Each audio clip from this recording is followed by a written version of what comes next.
Merci beaucoup, Monsieur le Président. L'Ukraine aussi félicite l'adoption à l'unanimité de la résolution 2337. Ma délégation aussi félicite M. Adama Barrow, qui a été investi aujourd'hui nouveau président de la République islamique de Gambie. Nous espérons que dans un avenir proche, il sera en mesure de retourner dans son pays afin d'achever la transition du pouvoir et de commencer à remplir ses fonctions pour assurer la paix et la sécurité en Gambie. Après que les résultats de l'élection présidentielle du 1er décembre 2016 furent annoncés, la communauté internationale a travaillé à convaincre l'ancien président de respecter les constitutions de son pays.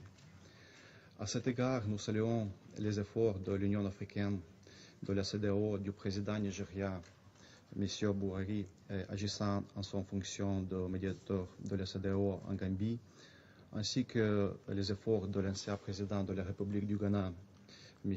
Mahama, et ceux des autres leaders régionaux qui ont contribué à la résolution de cette impasse. Nous souhaiterons ainsi rendre hommage au rôle joué par le représentant spécial du secrétaire général des Nations Unies pour l'Afrique de l'Est et le Sahel, M. Mohamed Chambas. Nous voulons également remercier la délégation sénégalaise pour ses positions actives sur le sujet. Nous regrettons cependant que, malgré la volonté exprimée par le peuple gambien, malgré les efforts intensifs de la communauté internationale, notamment ceux de ce Conseil, qui visaient à arriver à une transition pacifique du pouvoir, la situation s'est détériorée et a nécessité une résolution du Conseil de sécurité. Je souhaite souligner qu'au vu des récents développements, les pressions diplomatiques accompagnées d'initiatives politiques doivent être intensifiées pour résoudre cette crise politique.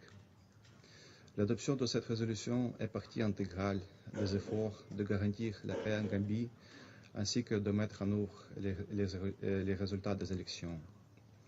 En conclusion, nous croyons qu'en ce moment, la tâche immédiate est de convaincre les acteurs de la sécurité et les acteurs militaires en Gambie de rester calmes et de freiner toutes les actions qui pourraient aboutir à la détérioration des droits de l'homme et de la situation sécuritaire et humanitaire du pays.